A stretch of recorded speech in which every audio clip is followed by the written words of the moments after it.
1 week from tonight, October 5th, You Bet Your Life, starring Groucho Marx, will be heard at this time over most of these same CBS stations. We offer you Escape, starring Van Heflin. Escape, designed to free you from the four walls of today for a half hour of high adventure. You are trapped in the dank darkness of a ruined plantation house. Somewhere in the pitch-black room is a homicidal maniac armed with a knife, groping for you, trying to prevent your escape.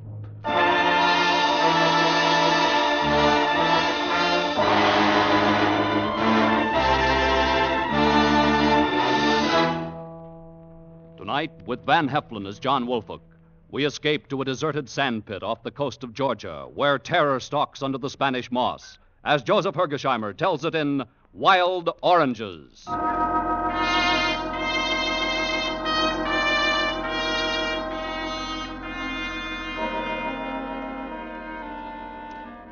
What could have appeared more innocent of danger than that barren, low-lying shore of southern Georgia?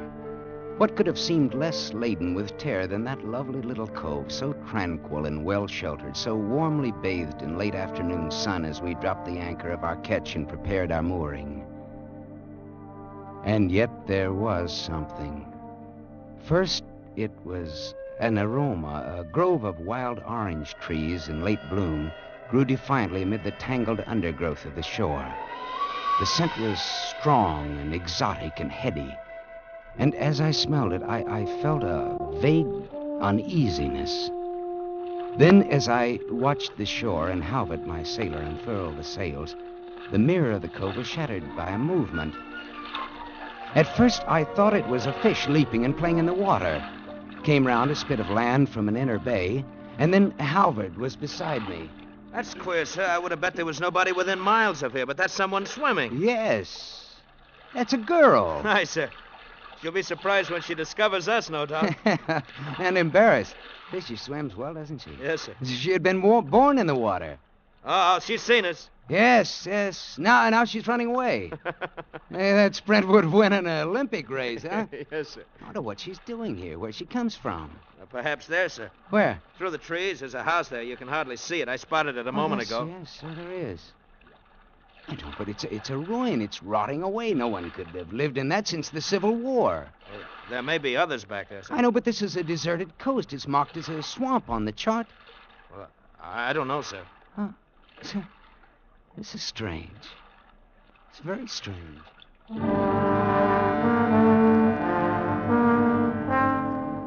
Yes, it was strange. And stranger still was this vague uneasiness that I felt. As twilight fell, the aroma of the wild oranges was overwhelming. And suddenly, without knowing why, I slipped on my jacket and went to the side and dropped into the tender. Halvard stood by to cast off. He asked no questions, and I said nothing. What could I say? I didn't know myself why I was going.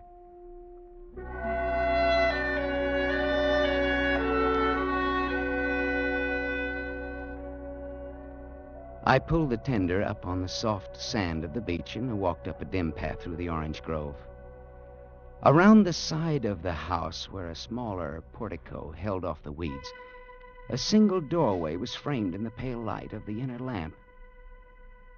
As I approached, I saw a shadow flit across it so swiftly, so furtively, that it was gone before I realized it had been a man. And then I saw her, sitting on the portico, rocking softly in her chair. What do you want? What? Oh, nothing. I came ashore. I thought no one was living here. You're from the white boat that sailed in at sunset? Yes, and I'm returning immediately. It was like magic. Suddenly, without a sound, you were anchored in the bay. Well, I've robbed you, too. I picked a couple of your oranges. You won't like them. They've run wild. We can't sell them. Well, they have a distinct flavor. I should be very glad to have some of them on the boat. All you want. Well, my man will get them and pay you. Please don't. Nicholas attends to that. Won't you sit down? My father was here when you came up, but he went in. Strangers disturb him. I should be getting back. I'm sorry to have disturbed you and your father. No, it's nothing. Well, good night, then. Good night.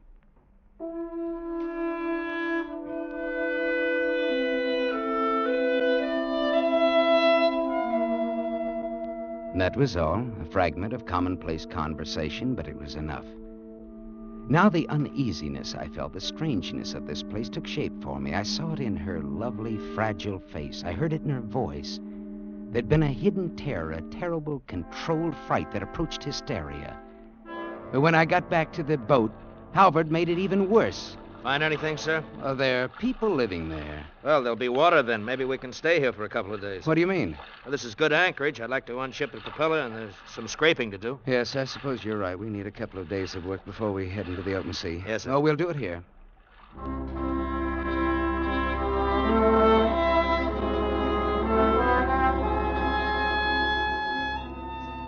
And so we stayed. In the light of morning, the strange dread I'd felt seemed foolish, and especially when I went ashore and found the girl looking young and fresh and fragile. She was fishing off a little pier in the inner bay. She had a pathetic little rod and reel, and so I got our tackle from the boat and landed a big rockfish for her, enough for several dinners. We were carrying the fish to the house, and we came on a pale, thin ghost of a man. He's sitting on the portico. He started a swift retreat, but it was too late. Father, wait. This is my father, Litchfield Stowe. Oh, how do you do, sir? Millie, you know strangers. Father, you know I wouldn't bring anyone to the house who would hurt us. And see, we're fetching you a splendid rockfish. Yes. Just so we're alone here. The man is away. My daughter and I. Fish is acceptable. If you'll carry it in for me, Nicholas would do it, but he's away, and Father isn't strong. This way. We have no ice. I must put it in water. In here, right there. Thank you. You've been very nice. Now I suppose you'll go on across the world? Well, not tonight. We're staying here making repairs. Where do you come from? Where are you going? Oh, from Cape Cod. I'm going to South America. South America. I've traveled. On maps. I was born here in this house. I've never been 50 miles away. You seem like a girl who's been everywhere in the world. You've had the best education, everything. My father has many books in there, that's all. You're, You know, your eyes are remarkable. They're magnetic. Well, there's something else in your eyes and in your voice. What is it? Fear? Fear? Why, no, of course not. What should I be afraid of? Well, I don't know, but I saw it in your father's face, too. It's only your imagination. Yes, no doubt. Well, goodbye, then, and thank you for the fishing.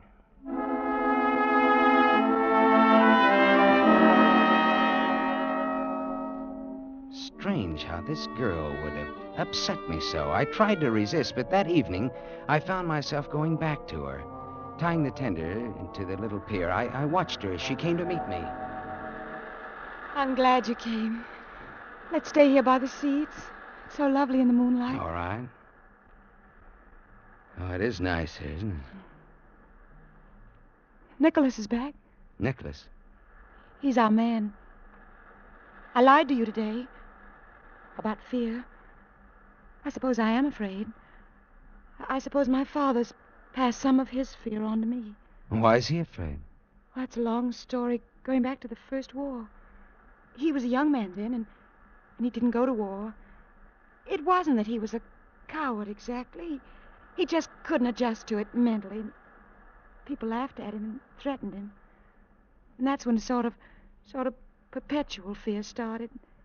He ran away, met my mother and married, and they came here. None of us has ever left this lonely place. Never will, perhaps. And your mother?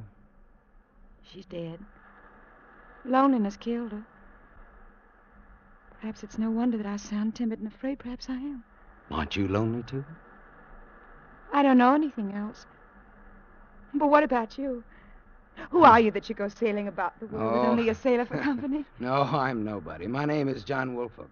And you do nothing but sail about the world? Nothing. Why? Oh, well, let's say that I don't like modern society. Let's say that I don't like entanglements. I see. Oh, no, I didn't you mean needn't that. apologize. I envy you your freedom. I sit here a great deal and watch the ships far out there on their water roads. You are enviable, sailing where you like, safe and free. Safe, free. There's something more than you've told me. There's more behind this fear in your voice. No. But look, perhaps I can help. No, please. Oh. What's that? It's Nicholas. He's blowing on the conch. I've got to go in. Wait a minute. I'll come with please, you. No, don't come. You'll be going soon? Tomorrow, perhaps. Then, goodbye. Goodbye.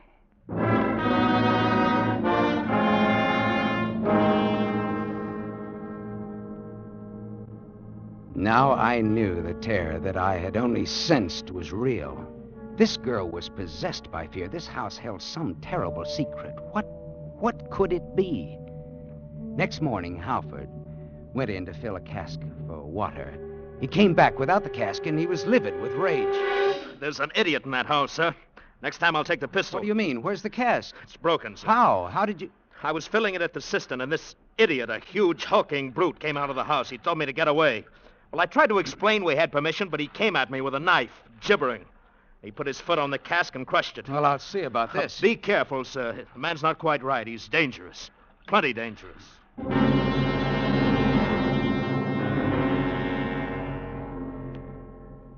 I went ashore and around to the back door of the house. Millie wasn't in sight. When I knocked, a lumbering giant with pig-like eyes came to the door. Are you, Nicholas? What do you want? Well, I take it you're the man who broke my water cask. It was full of our water. Look, I'm not going to argue with you. I came ashore to instruct you to keep your hands off of my property and my sailor. And let our water be. I told you that I wouldn't discuss the water. I don't have to justify myself to you. Just remember, keep your hands off. Don't get me started. What do you mean, started? I don't care what you do. Don't get me started. Mind now, I want you. Don't get me started. Put down that knife. Go away. Don't get me started now. Go away. Stand back. Don't get me started. Nicholas, stop. What is this? What's the matter? Well, nothing. Nicholas and I had a little misunderstanding, that's all. You tell this man, Millie. Tell him to go. And don't get me started. Nicholas, put down that knife! Now, Mr. Wolford, please. Please go. I have never seen such terror in a woman's eyes. I felt completely helpless as I turned. I went on back to the boat. But mingled with her terror, I'd seen something else in Millie's eyes. There was a plea. And I knew there'd be another meeting between me and Nicholas.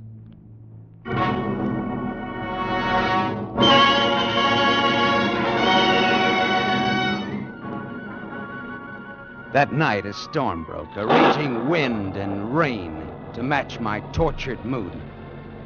I hardly slept. Millie's face was always before my eyes, and by morning I knew that I must do something. I rode the tender in through a drizzling rain. I went up through the orange grove and stopped in some bushes by the house. Someone was coming out of the house, and so I crouched down out of sight. It was Millie. I rose, and I called to her, Millie! Oh, it's you. I was just coming out to look. I was afraid you'd gone out. The sea's like a pack of wolves. I won't go alone. Now, you not without you, I won't. What are you saying? That's madness. No, I've got to talk to you. There's a lot that needs explaining. Things that I have a right to know. No, not here. Come.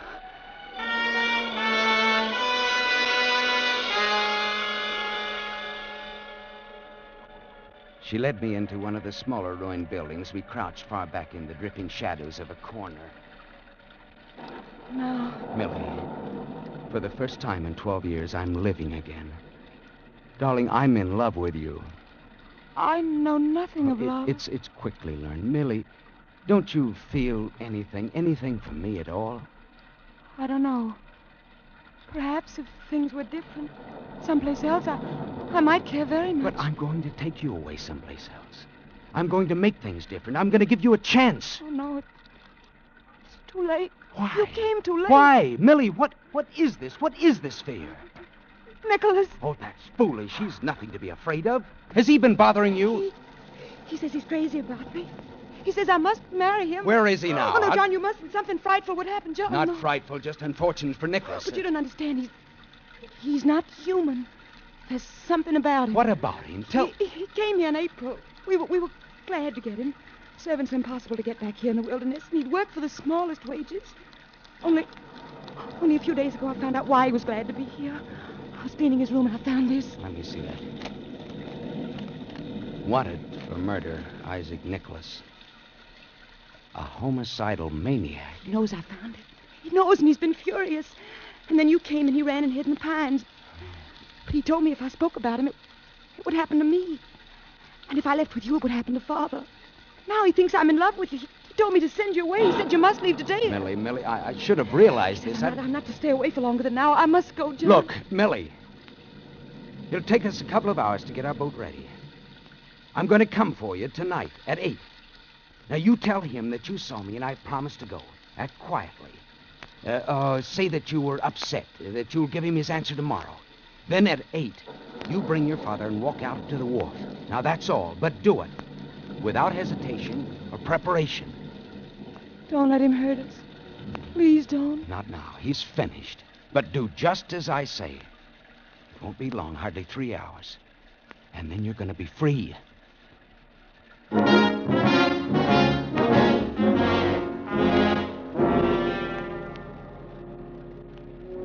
Now that I knew, now that there was to be action, I felt better. Not that I minimized the risk. Halvard and I got the ketch ready for sailing. At 8 o'clock, Halvard and I tied up to the little pier. The storm had let up a little, but it was still raining.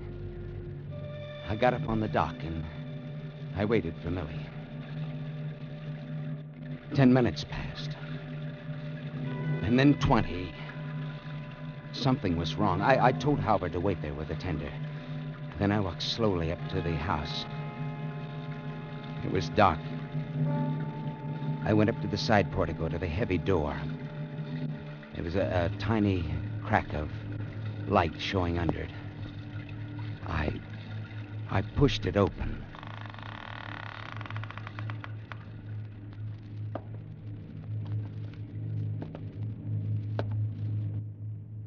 The light came from a parlor to the right.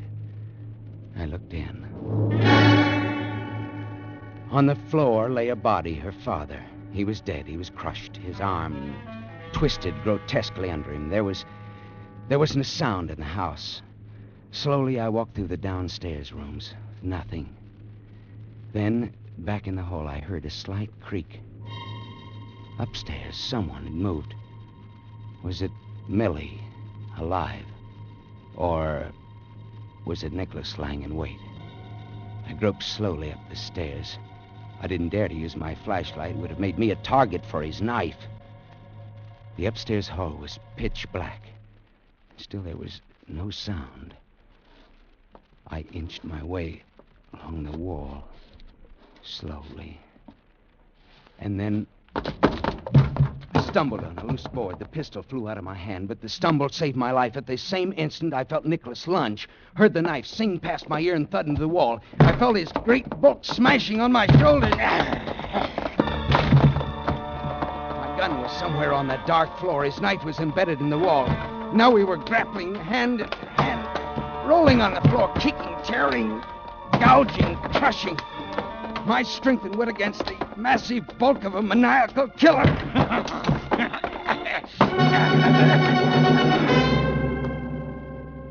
How many minutes did that unusual and unequal struggle last? I don't know. It seemed an hour.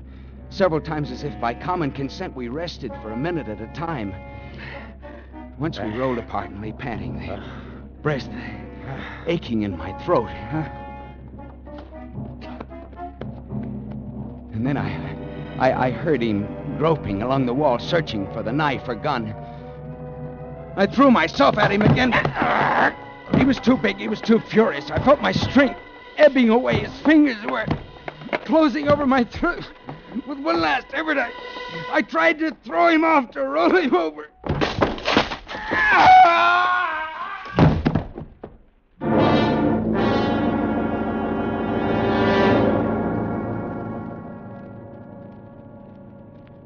I staggered to my feet. I was dazed. I looked up. We had fallen through the banister down the stairwell.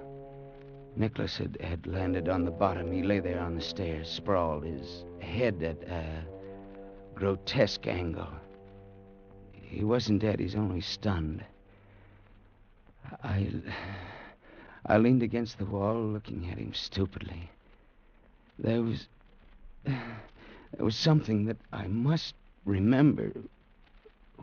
What was it? Then she came down the steps, and I remembered. Millie. I had to walk right past him. There was no other way. Right past his head, and my skirt was... I think we better go away. Millie. Oh, no. Yes, we'll leave at once. I must tell you about my father. You know, in Virginia, the women tied an apron on the door because he wouldn't go to war. And that preyed on his mind, and he was afraid of the slightest thing. Yes, I know, but we must go. Things upset him so he had no strength.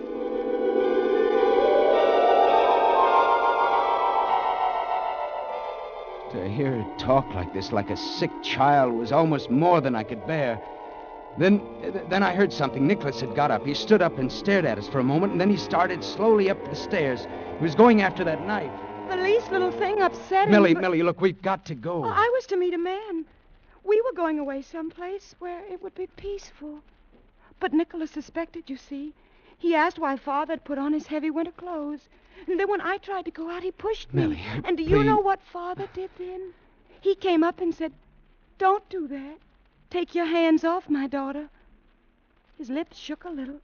But he said it. That's the important thing. Yes, of course. Your father was a brave man after all. But please, now come. You were supposed to meet a man. That man's waiting for you. There's no time to lose. Father said, "Take your hands off my daughter." Nicholas killed him, of course. But it was a brave thing to do. Yes, now come.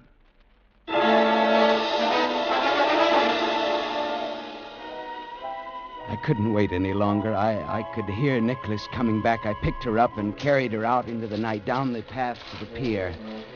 Behind me, I could hear Nicholas crashing through the brush like a giant animal in pursuit. Are you all right, sir? Yes. I'm about done in, but I'm all right. Here, help me. Help me get her into the boat. Yes, sir. There. Oh, there's someone coming, sir. It's Nicholas. He's got a knife. Good. I wanted to get back at him. You get in, sir. I'll take care of him. All right, Albert. I wouldn't be much help anyway. Albert went to intercept Nicholas on the path. I heard them meet and struggle for a moment.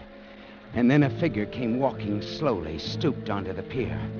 I got ready to shove the boat out into the water, and then... It's all right, sir. It's me. Albert, where's Nicholas? I stopped him.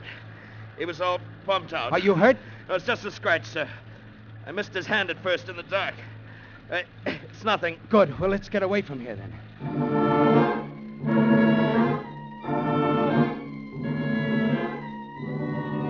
I held Millie in my arms as Halvard rowed to the ketch. Erratically, I suppose because of the storm. We were ready to cast off in 2 minutes.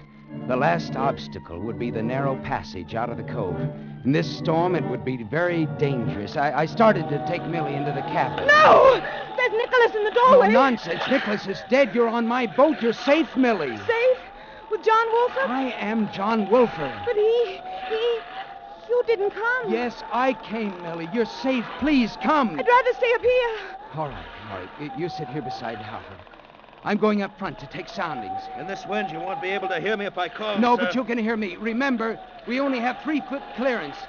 Now, you'll have to hold it steady through that passage. Yes, sir. Halford, now, this is no time to be brave. How do you feel? I feel all right, sir. I've taken knives before. All right. Just a scratch. All right, fine. Now, we'll fix it just as soon as we get outside. All right, now, let's go. Pull up your anchor and turn over the engine. Yes, sir.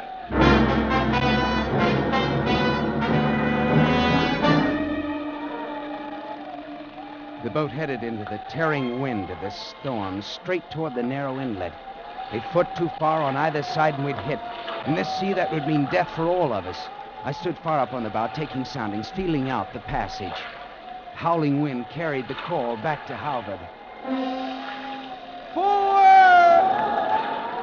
Now the boat veered again. I realized that he must have lost an awful lot of blood. Halbert! Halbert! Steadier! Slowly, haltingly, it came around. 3.5! Steady now! But it was anything but steady. The boat wavered and swung as if an inexperienced hand was at the wheel. In a moment, we might hit. 3.25! We were in the passage. Hold steady, Halbert! Steady! 3.5. We're through. Good boy, Halbert! Good boy!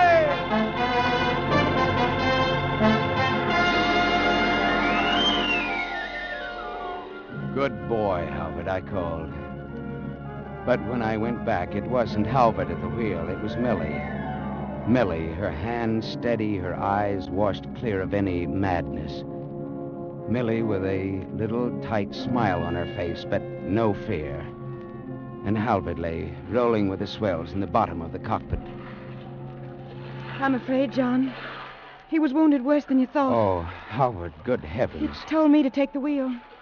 Said it was life or death, and then he slid down like When? that. When was this? Back there in the passage. Just when you said 3.5. I'm afraid I wasn't very good, but I held on. Oh, Millie, you were wonderful. No, not yet. But I'll learn, John. I'll learn.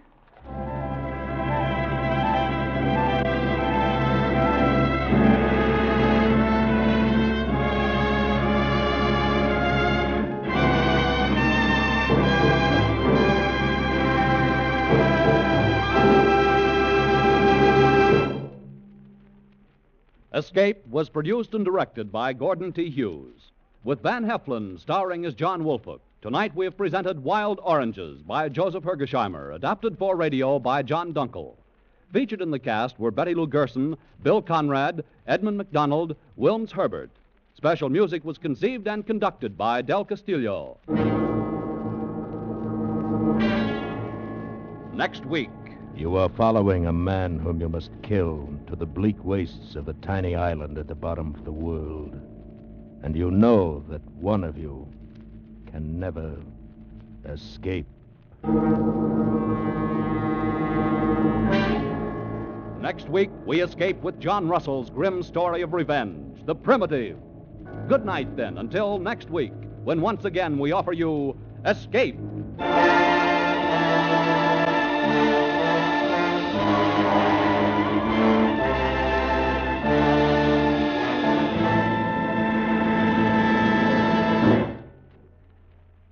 Van Heflin is currently starring with Jennifer Jones, James Mason, and Louis Jourdan in Metro-Goldwyn-Mayer's Madame Bovary. Starting 1 week from next Saturday, October 8th, Escape will take a regular place in the CBS Saturday night schedule. That's 1 week from next Saturday, October 8th, Escape. Next week at this time, you will hear CBS's latest addition to its fine Wednesday night shows, You Bet Your Life, starring Groucho Marx. This outstanding comedy quiz, highlighted by Groucho's fast ad-libs, has won a Peabody Award and a high place in America's comedy favorites. Next Wednesday, it joins the parade on CBS, where it will be heard along with The Bing Crosby Show and Burns and Allen on most of these same CBS stations. Stay tuned now for The Bing Crosby Show, which follows immediately over most of these same stations.